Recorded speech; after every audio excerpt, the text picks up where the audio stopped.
할렐루야. 예, 점심 식사를 빵으로 주니까 오후 예배 때 조는 분이 아무도 없습니다. 예, 배를 부르게 먹어야 조는데 이렇게 아주 조금 배가 고프게 가난하게 먹으니까 조는 분이 없어서 좋습니다. 오늘은 신앙과 돈의 문제를, 지난주에는 이제 여러 가지 시험을 만나거든. 그 시험이 우리를 온전하게 하기 때문에 기뻐하고 즐거워해라는 말씀을 나누었다면 그 시험 중에 하나입니다. 이제 가난과 부, 돈 문제를, 그래서 낮은 형제는 돈이 없는 가난한 형제를 말하는 것이고, 자기의 높음을 자랑하고 부한 형제는 돈이 많은 형제를 이해하는 거죠. 자기의 낮아짐을 자랑할지니 이는 그가 풀의 꽃과 같이 지나갑니다. 해가 돋고 뜨거운 바람이 불어 풀을 말리면 꽃이 떨어져 그 모양의 아름다움이 없어지나니 부한 형제도 그 행하는 일에 이와 같이 세잔하리라. 이 땅에 사람이 태어날 때부터 돈 많은 부모 밑에 태어나서 재산을 많이 물려받는 사람도 있고, 또 가난한 그 집에서 태어나서 출발부터가, 어떤 사람은 100억을 가지고 출발을 하는데 어떤 사람은 맨손으로 출발을 해서 평생을 살아도 다른 사람의 출발에 미치지 못하는 인생들이 이제 굉장히 많이 있습니다. 인생의 성공과 실패가 이 땅에 가진 소유로 결정이 되어진다면 우리는 굉장히 절망스럽죠. 왜냐하면 태어날 때부터 빈손 들고 태어나서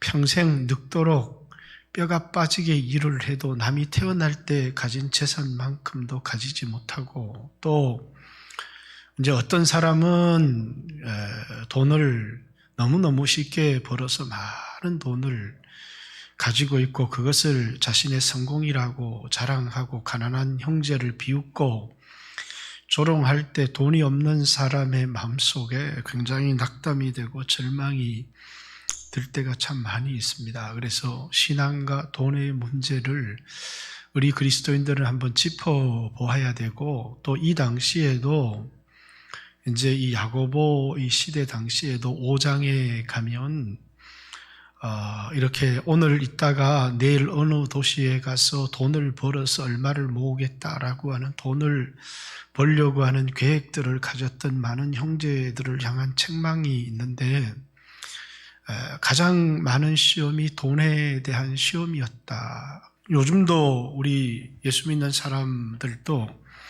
돈에 대한 시험이 아마 제일 많이 있지 않는가. 교회에서 이제 시험들은 많은 사람들이 인간관계 때문에 시험 들지만, 이제 어떤 가난한 형제가 부한 그런 형제로부터 어떤 모욕적인 말을 들으면 굉장히 시험에 들기도 하고, 또 이제 저희 어머니도 가끔씩 교회도 돈이 있어야 가겠더라는 그런 말을 할 때가 참 많이 있죠. 왜냐하면 뭐 여전도회, 우리는 여전도회가 없지만 무슨 회비 이렇게 부담이 되어지고, 또 이제 그게 부담이 되다 보니까 헌신하라는 얘기를 또 하지 못하고, 또 헌신하라는 말 속에 굉장히 그것이 부담이 되고 시험이 되고, 신앙의 이 돈의 문제가 시험이 될 때가 참 많이 있습니다. 그래서 한 번은 이 돈 문제와 신앙, 이것을 한번 오늘 본문을 통해서 짧게 한번 짚어보았으면 좋겠다, 그런 생각을 합니다. 마귀, 사탄, 같은 존재죠. 마귀, 사탄. 그 이 새로운 이름이 세상 임금, 이렇게 요한복음 12장에는 세상 임금이라고 하는 표현을 쓰기도 하고, 요한복음 오늘 오전에 설교했지만 처음부터 살인한 자요 거짓말쟁이라는 표현을 쓰기도 하고, 또 이제 요한계시록에는 사망 권세 잡은 자, 이렇게 이 사망 권세를 가지고 사람들을 두렵게 하고 사람들을 지배하고 있는 그런 존재를 얘기하는 것이고, 또 다른 이름이 흑암의 권세자라는, 이 흑암은 우리가 살고 있는 이 어두운 세상이죠. 예수님이 오신 것은 이 어둠 속에 있는 우리를 빛으로 불러내기 위하여 이 세상에 오셨다, 이렇게 얘기를 합니다. 그래서 예수님은 요한복음에 자기를 세상의 빛이다, 이렇게 얘기를 하죠. 우리가 이 글자를 못 읽으면 이제 문맹이라고 하고, 컴퓨터를 못하면, 요즘 그런 말 없어졌지만 컴퓨터를 못하는 사람이 없어서 컴맹 이렇게 말하듯이, 교회를 다니거나 이제 예수를 안 믿는 사람은 아예 그 영적 소경, 이렇게 뭐 영맹 이렇게 쓸 수 있을지 모르지만, 이제 신앙생활을 하면 이 영적 소경, 그러니까 영적인 세계에 대해서는 전혀 알지를 이제 못하는 그런 사람들을 말하는 것이죠. 그래서 이 세상에 살아가는 육신적인 세계, 돈 버는 일, 이런 일에 관해서는 굉장히 밝은데, 영적인 문제에 대해서는 전혀 알지를 못하는, 그래서 예수님 당시에도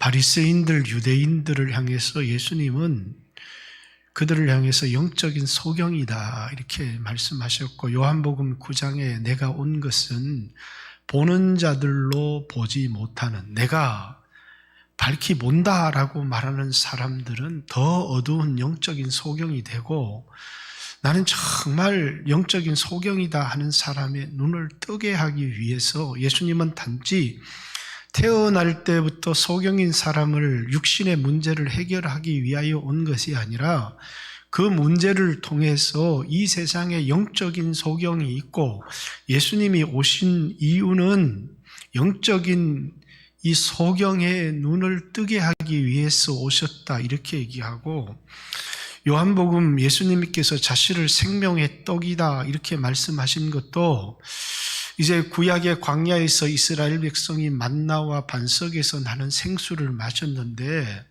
단지 먹는 문제를 이야기를 하는 것이 아니라 내 피를 받아 마셔라, 내 살을 받아 먹으라, 바로 예수가 생명의 떡이라는 사실을 우리에게 알게 하려고 하는 것이죠. 단지 예수님께서 어떤 사람의 눈을 이렇게 뜨게 했다, 그래서 오늘날에도 육신의 소경의 눈을 뜨게 할 수 있지만, 그것이 그 본문의 주된 메시지가 아니라, 이 세상의 많은 사람들이 이 육신의 눈을 뜨고 살아가지만 영적인 소경이다라고 하는, 예수님이 이 세상에 오신 주된 목적이 뭐냐면, 이런 영적인 소경의 눈을 뜨게 하기 위하여 예수님이 이 세상에 오셨다라는 예수님의 오신 목적을 밝혀주고 있는 것이죠. 그러면 어떤 사람을 가지고 영적인 소경이다 이렇게 얘기를 하느냐면, 우리 눈에 보이는 세계가 전부라고 생각하며 살아가는 사람입니다. 그러면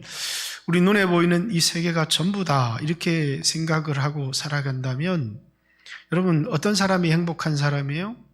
태어날 때 부자 부모 밑에 부자 나라에 태어나서 건강한 몸으로 또 태어나고 보니까 나한테 머리 좋음, 또 운동 잘함, 노래 잘함, 이런 수없는 은사와 물질의 부여를 가지고 태어난 사람은 아주 행복한 사람이죠. 여러분, 그러면 장애를 가진 사람들, 가난한 사람들, 예수님은 그런 사람들은 사랑하지 않습니까? 그런 사람들에게는 누가 가서 복음을 전하며 누가 그런 사람들에게 사명을 감당을 하겠습니까? 그렇기 때문에 우리는 이 세상을 살아갈 때 내가 편안하고 내가 부자고 내가 은사가 있고 내가 높이 올라가는 그 부한 형제들은 아주 축복된, 하나님의 축복을 받은 사람이다 이렇게 생각을 하고, 아주 가난한 형제, 병들고 장애를 가진 형제 자매들은 무능력하거나 게으르거나 하나님의 축복을 받지 못한 사람들로 생각을 한다는 것입니다. 그죠? 돈을 많이 벌 수 있는 능력을 갖고 있든지, 좋은 부모, 많은 부자 밑에 태어났든지, 그런 사람은 하나님의 축복을 받은 사람 이렇게 생각을 하고, 또 아주 장애를 가지고 태어났든지 아니면 아주 가난한 사람들을 무능한 사람으로, 또 하나님 앞에 복을 받지 못하는 사람으로 취급해버리는 그런 경향들이 그리스도인 속에도 있는데, 그런 것을 영적인 소경 이렇게 얘기를 합니다. 자, 다시 한번 여러분이 생각을 한번 해봅시다. 이 세상이 뭐라고요? 어둠 가운데 있습니다. 그런데 이 세상을 지배하는 임금이 있어요. 흑암의 권세를 잡은 자 이렇게 말하기도 하고, 사망의 권세를 잡은 자 이렇게 말하기도 하고, 이 세상의 임금입니다. 그런데 이 어두운 세상 가운데 사는 사람들이 어떻게, 뭐가 인생의 목적이 되어지느냐 하면, 이 어둠 속에서, 또 이건 어떤 사람은 감옥 이렇게 얘기하는데, 이 감옥 속에서 다른 겁니다. 이렇게 사람마다, 어떤 사람은 이 감옥 속에 살아가는데 좋은 차를 타는 사람도 있고, 건강하게 사는 사람도 있지만, 똑같은 감옥 속에 살지만 가난한 사람도 있고, 그러면서 감옥 속에 좋은 차를 타고 부유한 사람이 가난한 사람을 보고 바보다고 병신이다고 이렇게 조롱하고 놀리고 이렇게 있는데, 이 안에 있는 모든 사람들은 영원한 지옥의 형벌을 받은 사람들입니다. 근데 그 속에서 자기를 비교하고 자기의 높음을 자랑하고, 가난한 형제는 자신의 처지를 비관하고, 이렇게 살아가는 사람들을 통틀어서 영적인 소경 이렇게 얘기를 하는데, 얘기를 듣다 보니 내 얘기입니다. 그러면 뭐예요? 여러분이 영적인 소경이다 그 말입니다. 예수님이 왜 오셨어요? 육체를 입고 이 세상에 오셨어요. 오신 이유가 뭐냐면, 여러분들 이 감옥 속에서 살아가는 여러분들을 다른 사람들보다 잘 살게 해주시기 위하여 오셨다. 이렇게 사람들은 예수 믿어서 내가 부자 되고 그런 사람들 있죠. 그래서 예수님은 나를 부자 되게 하는 분으로 자꾸 생각을 합니다. 내가 예수님이 누군 줄 알고 내가 이 세상을 어떻게 살아야 되는지를 깨달은 사람들이 제대로 된 신앙의 사람인데, 예수님을 그저 자신을 이 땅에서 좋은 집에서 기름진 음식을 먹고 남들보다 잘 살게 해주는 것을 은혜라고 이야기를 하면서, 그걸 가지고 자신의 복을 받았다고 생각하는 아주 착각을 가지고 있는 그리스도인들이 있다는 거예요. 예수님 왜 오셨어요? 이 어둠을 깨뜨려 버리시기 위해서, 이 감옥의 문을, 이 감옥의 이 삶에서 나오지 못하도록 이 감옥의 문이 잠겨져 있는데, 예수님이 오심으로 그 철장을 깨뜨려 버리시는 거예요. 누구든지 이 삶에서 뭐라고요? 나오라고. 그런데 사람들은 예수를 믿어도 이 삶에서 나오지를 않는 거예요. 내가 저 사람보다 다 부자 되고 싶고 행복하고 싶고, 이 어둠 속에, 이 감옥 속에 갇혔어. 내가 네보다 더 잘 살고, 내가 네보다 건강하고, 내가 네보다 성공하고, 내가 네보다 머리가 좋고, 그러면서 그걸 축복이라고 생각하는데, 성경에서 말하는 축복은 그게 아니고 이 감옥 속에 나와서 나오는 것이죠. 이 벗어날 수 없는 이 삶에서의 탈출을, 구원, 이렇게 얘기를 하는 겁니다. 그래서 예수님은 우리에게 빛을 비추셨어요. 이 빛이 우리에게 이렇게 비춰지니까, 옛날에는 부자가 축복이다 이렇게 생각을 했는데, 어느 날 이 빛이 비춰지면서 영적인 눈이 딱 띄어지는 겁니다. 바울이 자기가 소경이라는 걸 몰랐어요. 그래서 남들보다 더 열심히 신앙생활하고, 남들보다 더 열심히 기도하고, 남들보다 더 율법을 지키고 이럼으로써 자신이 가진 꿈을 성취하는 걸 신앙이라고 생각하는데, 다메섹 도상에서 주님을 만났는데, 그때 바울에게 빛이 비춰왔어요. 밝은 빛, 또 큰 빛, 해보다 더 밝은 빛이 비춰오면서 소경이 되었습니다. 그리고 거기서 부활의 주님을 만났어요. 눈에 비늘이 벗어지면서 아나블레포 다시 보게 된지라. 이전에 보았던 눈으로 세상을 보는 게 아니라 다시 새로운 눈으로 세상을 바라보게 된 거예요. 성령이 우리에게 오신 이유가 뭐냐면 다시 보게 하기 위하여서, 예수를 믿고 나니까 이전까지 내가 봤던 세상하고는 다르게 다시 보이기 시작하는 겁니다. 그래서 그 전에 자기가 소중히 여겼던 것, 자기 나름대로 이게 축복이라고 생각했던 것을 딱 보니까 이게 부요함도 세상의 어떤 성공도 배설물 같은 겁니다, 이게. 그래서 이걸 다 버려버리고 이 감옥에서 나온 거예요. 이 감옥에서 탈출을 한 겁니다. 왜? 빛이 비추고 나니까 이 세상 속에서 사람들이 나는 네보다 부자다, 난 네보다 성공했다 라고 하는 이 삶 자체가 바울에게 갑자기 우습게 보이기 시작한 겁니다. 그래서 뭐라고요? 이 삶에서 나온 사람이죠. 나왔어. 이제는 이 세상에 뭐 부요하고 잘 살고 이런 일에 초연한 사람이 됐어요. 단지 뭐냐면 이젠 전혀 다른 삶의 목적을 가지고 살아가기 시작하는 겁니다. 왜? 이 세상이 아무리 돈을 많이 가지고 아무리 성공해도 바울의 눈에는 뭐라고요? 잠깐이라는 거예요. 바울이 본 것은 이 세상의 편안함도 좋고 영광도 좋은데 그게 문제는 뭐라고요? 잠깐이라는 겁니다. 그 잠깐이라는 표현을 야고보서에는 너희 인생은 아침 안개 같다, 또 하면 입에 나가는 그런 뭡니까? 서리 같은 것이고 아침 이슬 같은 것이고, 또 이 세상의 영광이든 뭐라고 얘기를 했냐면 인생은 풀과 같고 그 인생의 부요함, 영광, 찬란함은 풀의 꽃과 같은데 풀은 마르고 꽃은 시들어버린다. 그게 잠깐이라고 하는 거예요. 그래서 바울은 이 잠깐의 영광을 뭐라고 표현하고 있느냐면 헛된 영광을 구하여 서로 투기하지 말지니, 이렇게 얘기를 하는 겁니다. 이걸 뭐라고요? 헛된 영광이라고. 자기가 이 감옥 속에서, 이 어둠 속에서 누가 높으냐고 누가 부자냐고 비교해가면서 가난한 형제를 비웃고 부한 형제를 부러워하고 이러면서 살았던 삶에서 완전히, 이 어둠에서 완전히, 왜?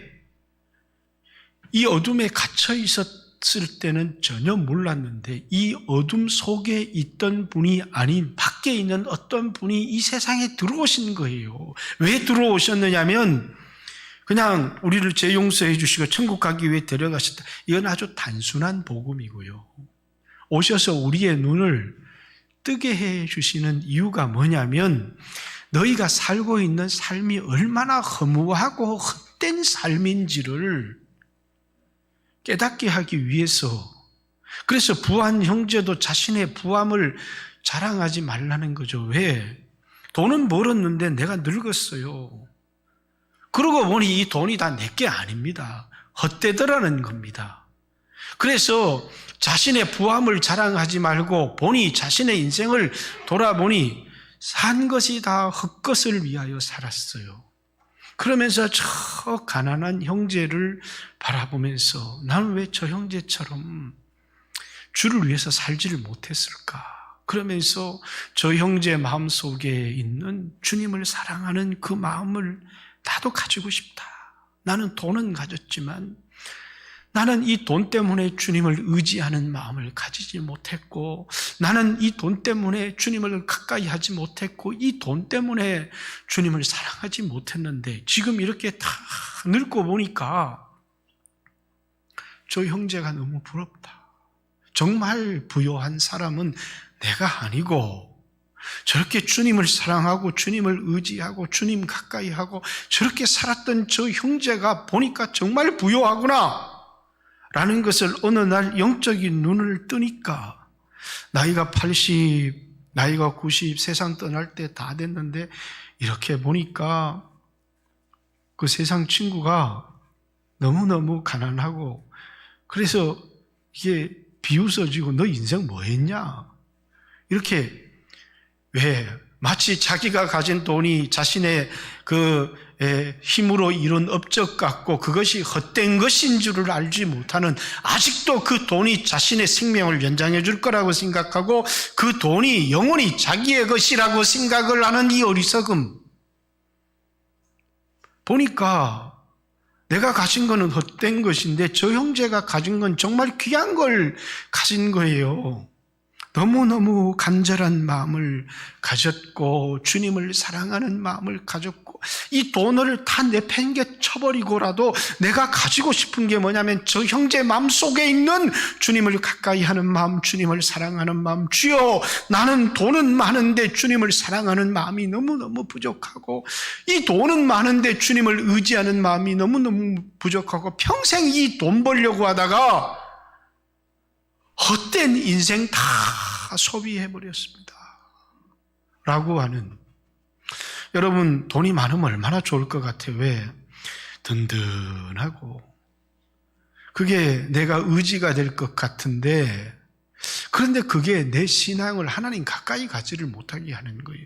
부하려고 하는 자들마다 시험과 올무에 빠지게 되는, 디모데후서 6장처럼 이게 헛것이라는 것을 머리로는 들었는데 마음으로 와닿지가 않아요.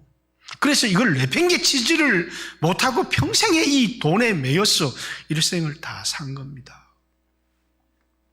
지난주에 신학교에 갔더니 학교 총장님이 군대 출신인데 학사장교라고, ROTC죠, ROTC. 그러니까 이제 고대 나오신 분이니까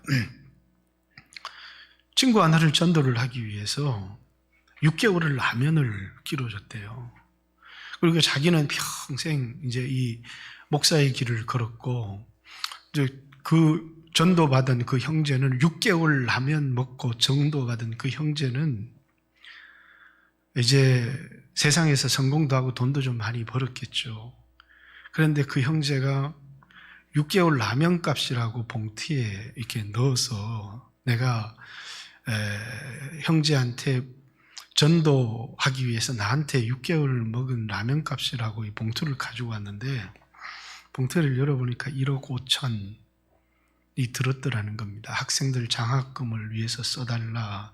6개월 먹은 라면 값이다. 그러나 이것은 내 아내가 내는 거고, 이런 그 예수 믿는 남편을 줘서 내 아내가 내는 거고, 내년에 내가 라면 값을 가지고 오겠다. 이렇게 내가 뭐든 그 6개월의 라면 값은 내년에 내가 가지고 오겠다. 그렇죠. 돈이 전부라고 했다면 누가 6개월 라면 값으로 1억 5천을 가지고 오겠습니까? 이제 나이 들어서 인생의 황혼에 접어보니까 성공도 했고 높은 자리에도 올라갔고 돈도 벌었고 가진 것도 많은데 뭐예요? 허무한 겁니다. 이 돈이 아무것도 아닌 겁니다. 그러니까 뭐라고요? 정말 내가 부러운 것은 주의 일을 하고 복음의 일꾼을 키워내는 자네가 정말 부럽고, 그 자네가 하는 일에 내가 번 돈을 좀 다 투자하고 싶다라고 하는 마음으로 가지고 왔겠죠. 여러분, 오늘 본문은 그런 이야기를 하고 있는 겁니다. 이 인생이라고 하는 것이 전부가 아니고 우리 인간은 영원한 존재라는 거예요. 그래서 잠언서의 말씀에 사람이 죽으면 육체는 땅으로 내려가고 영혼은 하늘로 간다라는 말은, 인간은 뭡니까? 돈은 뭐 때 필요한 거예요? 육체를 가졌을 때 필요한 게 돈이에요. 그런데 이 돈을 자신의 영혼을 위해서 하나도 써보지 못하고 자신의 육체를 위하여 좋은 옷, 기름진 음식, 넓은 집, 좋은 차를 사면서 쓰다가 자신의 모든 돈을 자신의 육체만을 위하여 썼지 자신의 영혼을 위하여 쓰지 못했어요. 그러고 자신의 내면을 들여다보니까 많이 가진 것 같고 사람들한테 성공한 인생인 것 같고 뽀대도 나는데 자신의 영혼은 너무 공허한 겁니다. 아무것도 자신에게는 없는 거예요. 그러니까 보니까 내가 가져서 내가 대단한 사람이다 이렇게 생각을 했는데 그 가진 시간은 영원한 시간 속에서 한 점만도 못한 겁니다. 우리의 육체의 때라고 하는 것은, 그래서 잠언서의 말씀에는 뭡니까? 한 세대가 가고 한 세대가 오되 땅은 그대로 있도다, 이렇게 얘기를 하는 겁니다. 이 세상 육체를 가지고 살아가는 그때는 이 세상은 뭐냐면 수없는 사람들이 왔다가 가는 연극 무대 같다는 거예요. 그러니까 연극 무대에서 어떤 사람은 왕의 자리를 가지고 태어났는데 그냥 잠시 잠깐 무대에 서는 시간일 뿐이에요. 어떤 사람은 노예라고 하는 옷을 입고 연극 무대 이 세상에서 살아요. 근데 그 사람이 나는 왜 노예입니까? 라고 말하지 않아요. 그게 네 역이다. 네 역할이야. 단지 그 역할을 충실히 하면서 하나님이 우리에게 맡겨진 역할을 충실히 하면서 하나님이 나에게 왕의 자리를 맡겨주었다. 그러면 그것 가지고 선한 왕은 어떤 왕인가 이렇게 생각해서 좋은 왕으로서 백성들을 이끌고 하나님의 뜻을 깨달아 살면 그 사람은 아주 복된 것이고 왕이라고 하는 자리가 복되게 하는 것이 아니라 그 역할이 그를 복되게 한다는 겁니다. 그런데 왕의 옷을 입었는데 아주 악한 왕으로 자신의 욕심만을 위해서 사는 거죠. 그러니까 돈이 많다는 것도 저주가 아니고 돈이 가난하다는 것도 저주가 아니에요. 왕복을 입고 연극을 한다고 해서 그게 축복도 아니고 노예복을 입고 연극을 한다고 해서 그게 저주도 아니라는 거예요. 돈 자체는, 부하고 가난한 자체는 뭐라고요? 그것 자체가 어떤 축복이고 또 어떤 그 자신의 그 성공, 자신의 유능함을 나타내는 게 아니고 세상에요, 부모로부터 물려받은 사람은 자신의 유능함과 아무런 상관이 없어요. 제가 지난주 경험을 얘기를 했잖아요. 제 동기들이 이렇게 있는데 보니까 서울로 간 사람들은 대체로 좀 그래도 좀 수준이 나은 부자가 됐고, 서울로 가지 못한 나 같은 사람들은 좀 대체로 좀 가난해요. 서울로 간 사람들 중에서도 어떤 사람요, 돈을 빌려서 집을 산 사람은 대체로 성공을 했고, 돈을 벌어서 집을 살려고 한 사람은 대체로 실패를 했어요. 제가 얘기를 하나 했잖아요. 친구가 목동에 3억짜리 집을 2000년도 초반에 샀어요. 그래서 빚을 내서 샀는데 그때만 해도 요즘처럼 1%, 2%대, 4%, 6%대 이자를 주고 집을 샀잖아요. 2010년쯤 돼서 전화가 왔습니다. 그래서 잘 사냐 그랬더니, 야, 우리 집값이 8억이다. 우리 집값이 8억이다. 3억 주고 사서 8억이 된 겁니다. 이번에 집을 팔아서 대구로 온대요. 이제 은퇴도 하고 대구로 오는데 26억에 팔았다. 26억에 팔았다. 그렇죠. 빚 내서 집 산 사람은 부자 된 거고, 돈을 벌어서 집을 사야 되는 사람은 아직도 집도 못 사고 살아가는 거죠. 그게 미래를 바라보는 능력이다 이렇게 말할 수도 있겠지만, 그래서 마치 그것이 자신의 성공인 것처럼 대학 다닐 때 얼마나 열심히 살았고 성실하게 살았고 어떤 가치가 아무 상관이 없죠. 그게. 그러면서 아주 성공한 것처럼 아주 자기는 26억 이제 가지고 이제 대구 내려가서 이제는 노후를 편안하게 살 거다. 그래서 제가 밑에 댓글을 하나 달았죠. 너 많이 늙었다. 이렇게. 너 많이 늙었다. 그 말은 뭡니까? 돈이 있어도 정말 너 많이 늙었구나. 인생 얼마 안 남았다. 그랬더니 무슨 말인지를 들을 수가 없잖아요. 네 꼬라지를 보고 얘기를 해라. 나보고 니는 더 늙었다. 그런 얘기죠. 말이 통하지를 않는 거죠.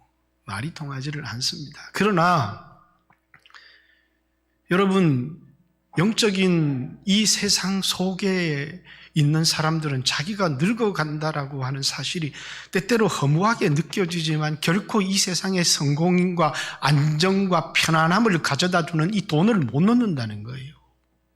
그리고 그것이 마치 자신이 성공한 인생이고 멋지게 살았다라고 생각한다는 것입니다.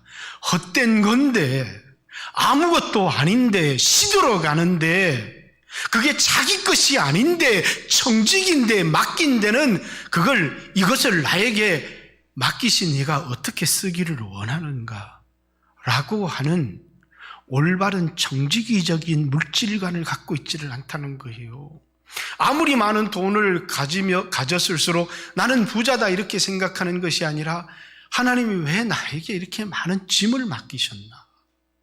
이걸 어떻게 하나님 뜻대로 올바르게 바르게 사용해야 되나? 이렇게 생각을 하면 가지고 있는 것을 의지하지도 않고 하나님만 의지하고 이걸 바르게 쓰기 위해서 영적으로 정말 부유한 사람이 될 텐데 이거 다 내가 벌었어, 이게 다 내 거다. 그런데 하나도 가지고 가지를 못하는 겁니다. 그래서 사람의 이 눈을 어둡게 만드는 게 있는데 예수 믿는 사람도 이게 어둡게 만드는 게 있는데 그게 뭐냐면 물질이에요. 그래서 마태복음 6장에 뭐라고요? 물질이 사람의 눈을 어둡게 만들어버린다는 것입니다. 그래서 하나님이 여기서 시험이라고 하는 것은 테스트가 아니에요. 하나님이 창세기 22장에 아브라함의 믿음을 보시기 위해서 아브라함을 시험하사. 그런데 여기 하나님은 누구에게 시험을 받지도 아니하시고 누구를 시험하지도 않으신다는 것은 템테이션, 유혹을 얘기하는 거예요. 그 유혹을 얘기하는 것인데 그런데 사람들이 뭡니까? 자꾸 돈 때문에 시험에 드는 거예요. 부하려고 하는. 돈 자체가 나쁘고 좋은 것이 아니라 정직이적인 물질관을 가지고 돈이 있지만 그 돈을 의지하지 않습니다. 나에겐 정말 필요한 건 주님이시고 결국은 나는 정말 너무나 나약한 인간이고 돈이 나를 강하게 만들어주는 것도 아니고 돈이 나를 구원해주는 것도 아니고 돈이 나를 영원히 살게 만들어주는 것도 아니고 하나님이 나에게 이 돈을 맡겼거나 돈을 벌 능력을 나에게 주셨다는 것은 나에게 그만큼 막중한 책임을 사명을 물려주셨다 이렇게 생각하면 될 텐데 그렇게 생각하지 않는다는 거예요. 그리고 그 물질을 의지하다가 부하려고 하는 자마다 라고 디모데전서 6장에 시험과 올무에 빠진다는 겁니다. 그래서 돈을 사랑함이 일만하게 뿌리가 된다 이렇게 이야기를 하는 것은 많은 사람들이 그만 돈에 매여서 돈 때문에 안정을 누리고 돈 때문에 평안을 누리고 그런데 그 마음을 딱 들여다보니까 하나님을 의지하는 마음, 하나님을 가까이 하는 마음, 하나님을 사랑하는 마음은 없고 육신의 생각만 가득 차 있는 겁니다. 그래서 여기 야고보도 편지를 쓰면서 이제 그런 흩어진 형제들을 향해서 그들이 가지고 있는 물질관이 얼마나 세속적이고 어두운 소경인가를 밝혀주고 있는 것입니다. 그래서 가난한 자들은 자신의 부함을 자랑하고 이렇게 여러분 가난하잖아요. 가난해서 시험에 드는 사람은 부해지지를 못해요. 하나님 나를 사랑하지 않는다고 얘기를 하면서 가난한 사람은 가난한 사람에게 복음을 전할 수 있고 가난한 사람은 가난하기 때문에 돈을 의지하지 않고 하나님을 의지할 수 있고 가난함은 가난하기 때문에 가지고 있는 장점들이 너무나 많이 있다는 겁니다. 사람들에게 때때로는 무시를 당하기도 하고 멸시를 당하기도 하고 목사님이 이렇게 얘기를 해도 여러분 가난이라고 하는 것은 보통의 문제는 아닙니다. 그죠? 그냥 좀 불편한 거다. 다른 사람들은 막 50평대, 60평대 집에 사는데 나는 막 12~13평짜리 집에 사는 불편한 정도면 괜찮을지 모르지만 가난 때문에 병원에 가지 못하고 가난 때문에 배우지 못하고 그러면 가난은 원수처럼 되어지는 것이죠. 그러나 여러분 기억하십시오. 하나님은 우리 그리스도인들을 절대 그렇게 인도하시지 않는다는 거예요. 우리 믿음의 사람들을 보세요. 돈이 없지만 꿈이 있는 사람은 하나님이 다 인도하셨어요. 하나도 굶어 죽은 사람이 없어요. 광야에서.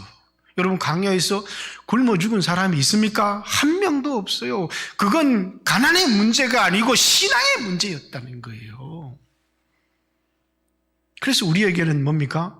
그 가난을 통해서 하나님을 가까이 하는 것을 배우고 하나님을 의지하는 법을 배우고 그 가난한 형제들에게 하나님이 기도를 주셨잖아요. 우리에게 일용할 양식을 주시옵소서. 그 기도는 하나님의 마음에 딱 맞다는 거예요. 예수님이 가르쳐 주신 기도.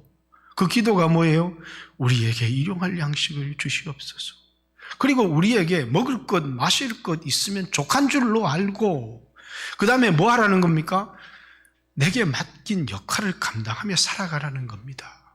근데 우리에게 문제는 족함이 없다는 거예요. 가끔씩 청년들, 어르신들 데리고 선교를 가면 참 좋아합니다. 선교를 가면 왜 그렇게 좋아하느냐? 뭐 자연경관도 좋고 다 좋겠지만 선교를 가면 사람들마다 비교의식, 내가 얼마나 부유하고 성공한 사람인지 너무너무 기쁜 겁니다. 근데 한국에 돌아오면 너무너무 슬퍼요. 우리 먹을 게 없습니까? 우리가 입을 게 없습니까? 근데 우리는 항상 부족해요. 항상 목말라요. 뭐에? 돈에 목마릅니다. 예수님 목마릅니다. 그러면서 성령에 목마르고 이러면 좋은데 늘 돈에 목말라 있다는 거예요. 저도 돈이 늘 필요합니다. 돈이 많은 분들은 좀 가져다 주시길 바랍니다.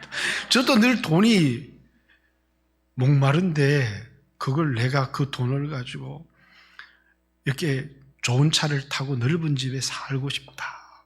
그런 마음도 있겠죠. 그러나 제가 늘 돈이 필요한 것은 늘 나한테 손을 내미는 형제들이 있어요. 선교사 형제들이. 그 얘기를 듣고 있자 보면 마음이 괴롭습니다. 마음이 참 괴롭습니다. 마치 내가 죄를 짓는 것 같은 느낌이 들 때가 참 많이 있습니다. 12월에 비행기를 타고 들어가지만 들어가도 대책이 나에게는 없다. 왜 대책이 없느냐? 큰 교회는 내년 선교비를 끊겠다고 연락이 왔지만 그것이 전부가 아니고 이제 12월 1월이 되면 작은 교회는 소식 없이 선교비를 다 끊는데 내가 선교지로 돌아가지만 나에게는 미래가 없습니다. 라고 하는 이런 이야기를 들을 때 마음이 깝깝합니다. 영광교회에서 선교비를 좀 늘려주세요. 이렇게. 이게 신앙이지만 다 돈 문제가 너무너무 많이 걸려 있어요. 우리가 예수님 의지합니다. 예수님 돈이 필요합니다. 하늘 문이 열리고 금덩어리가 탁 떨어지면 얼마나 좋겠어요. 그러나 선교사에게도 목사에게도 돈 문제는 그렇게 해결되지 않는다는 겁니다. 그죠?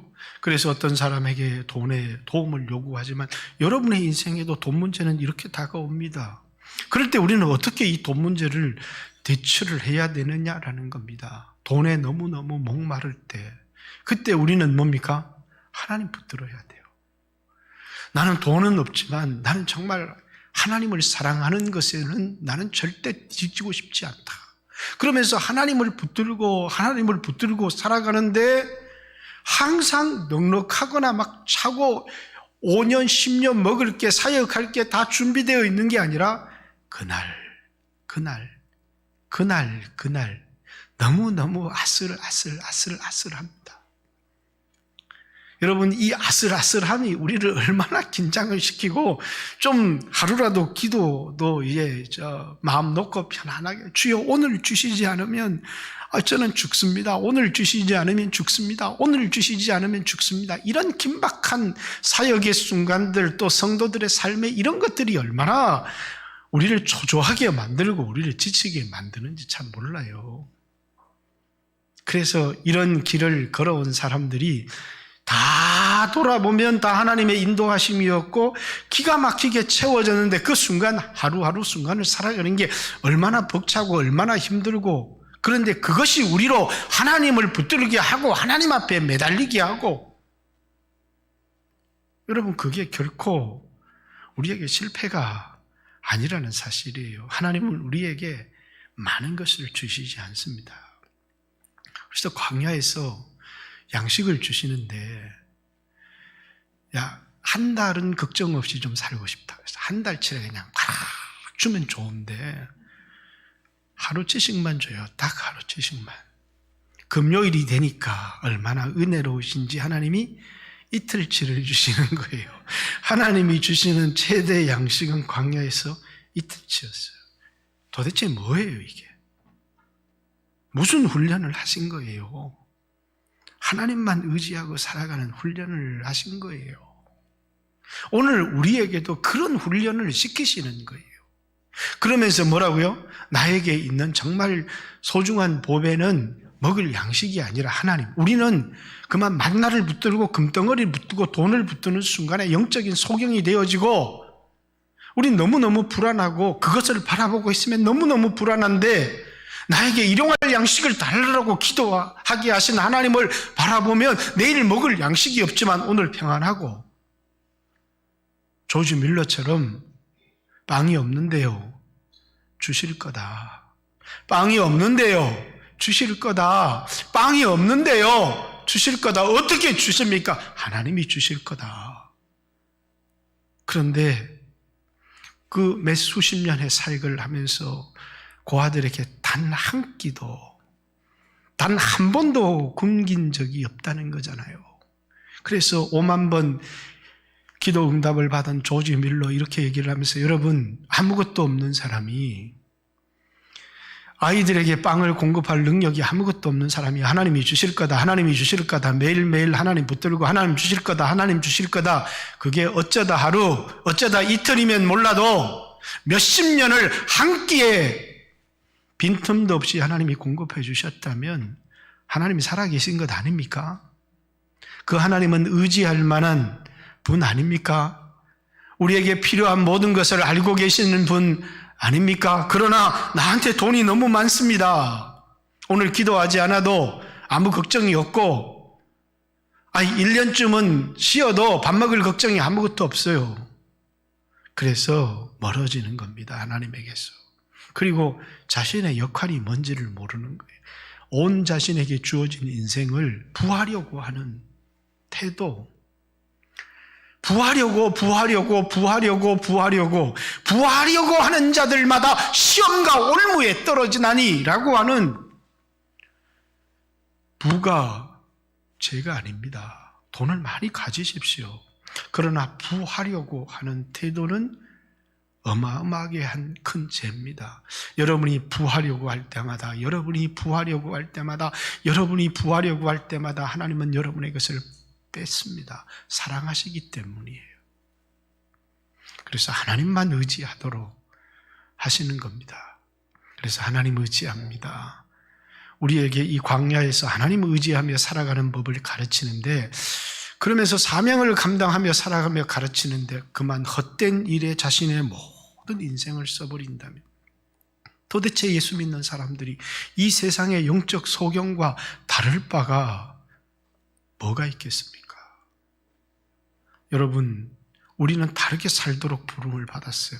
우리의 눈을 뜨게 한 것은 이 감옥에서 살아가는 수 없는 다른 사람의 삶이 아니라 밖에서 비춰온 빛입니다. 그 빛에 눈을 뜨고 보니까 이 땅에서 수 없는 돈을 가진 사람도 부럽지 않고 다 뭡니까? 자신의 부함을 자랑하는 사람들이 다 헛되더라는 것입니다. 그리고 전혀 다른 그리스도 예수를 아는 지식을 붙들고 사명을 감당하는 삶을 바울이 살아가는 겁니다. 내 소유는 물질이 아니고 내 소유는 바로 너희다. 그 영혼을 얻기 위해서 자신의 모든 생애를 드리는 것이죠. 사랑하는 성도 여러분, 오늘 우리의 인생을 한번 많이 가지셨습니까? 그것을 의지하는 마음 때문에 절박하게 하나님을 찾는 간절함을 잃어버리지는 않았습니까? 하나님을 의지하는 마음을 잃어버리지는 않았습니까? 아니, 여러분 너무너무 가난합니까? 여러분 너무너무 가난하기 때문에 나는 저주받은 사람이고 하나님 앞에 끊임없는 징계를 받은 사람입니까? 가난하면 다른 사람 가지지 못하는 예수 사랑하는 마음 가지십시오. 가난하면 영혼을 주님 앞으로 인도하려는 마음 가지십시오. 가난하면 하나님을 더 의지하는 마음을 가지십시오. 여러분 절대로 무너지지 않습니다. 그것이 진정한 부요이기 때문에 가난한 형제는 자신의 부함을 자랑하고 부한 형제는 자신의 약함을 자랑해라. 왜? 부한 형제도 풀의 꽃과 같이 그렇게 얼마 가지 않아서 다 시들어 버리기 때문에 그건 아무것도 아니다는 것입니다. 그러면서 시험을 참는 자는 복이 있다. 시험을 견디어내야 되고 그래서 그것을 통해서 자신의 사명을 감당하는 사람에게 영원한 생명의 면류관이 우리에게 주어진다. 이렇게 얘기합니다. 신앙은 평생 시험입니다. 그 시험은 육신 때문에 오는 겁니다. 육신의 생각. 그래서 육신의 생각은 사망입니다. 기도할 때 영적인 눈이 밝아지면서 내가 가난하지만 하나님은 이 가난 때문에 하나님을 사랑하는 마음을 주셨구나. 이 가난함 때문에 이 가난함이 없었으면 내가 어떻게 예수를 믿을 수 있었겠느냐. 어떤 사람은 그만 약한 몸이 너무너무 좌절이 되는데 영적으로 해서 이렇게 약한 몸을 주신 것은 저주받아서 죽으라고 준 것이 아니고 하나님을 의지하고 살고 이 약한 몸이 없었으면 내가 예수를 믿을 수 있었을까? 내가 하나님을 의지하는 마음을 가질 수 있었을까? 그러면서 주여 나는 약하지만 주님을 의지합니다. 이렇게 살아가는데 그 약함이 자신에게 강함이 되기 시작하는 겁니다. 근데 약한데 절망하고 하나님 붙들지 않는 겁니다. 가난한데 절망하고 하나님이 나를 징계하셨다, 버리셨다, 시험에 들어서 부여하신 하나님을 붙들지 않는 겁니다. 여러분, 가난한 건 문제가 아니에요. 약한 건 문제가 아니에요. 그 약하고 가난할 때 주를 붙들면 그것이 자신에게 강함이 된다는 사실을 잊어서는 안 됩니다. 부한 형제들, 넉넉한 형제들도 마찬가지입니다. 그것 때문에 주님이 멀어져 버린다면 그것은 여러분에게 그 물질이 축복이 아니라 저주가 되어져 버린다는 사실을 기억해야 합니다. 물질에 많고 물질에 적음은 우리에게 하나도 축복과 무능력감과 게으름과 저주와는 아무런 상관이 없습니다. 하나님께서 내게 맡긴 가난한 사람에게 복음을 전하라고 내게 맡긴 역할이 있을 뿐입니다. 그 속에서 하나님을 붙들고 그 짧은 연극의 역할을 주님이 내게 맡긴 사명과 역할을 잘 감당해낸다면 가난한 형제가 부한 형제한테 복음을 전하겠습니까? 부한 형제가 가난한 사람들에게 복음을 전하겠습니까? 그렇지 않습니다. 바울도 내가 여러 사람에게 여러 모양이 된 것은 어찌됐든 한 영혼이라도 다 구원을 얻으려고 군대에 가야 군대에 있는 형제를 전도할 수 있고 가난한 사람은 가난한 사람에게 그 마음을 알고 복음을 전할 수 있습니다. 오늘 여러분의 부요함과 여러분의 가난함이 교만과 절망의 동기가 되지 않고 그것을 인하여서 여러분의 역할을 감당하는 귀한 성도들이 되어지기를 바라고 인생은 그냥 화살이 날아가는 아주 짧은 순간에 불과하다. 우리가 사는 이 순간은 정말 긴 것 같고 고통스러운 것 같지만은 그러나 인생은 아주 짧습니다. 그래서 부기도 영화도 일장 춘몽과 같다. 그런 것에 여러분의 인생을 걸지 말고 하나님을 붙들고 여러분의 역할을 잘 감당하는 귀한 성도들 되시기를 주님의 이름으로 축복합니다. 1, 2분만 같이 주여 하신 후에 한번 기도합니다. 주여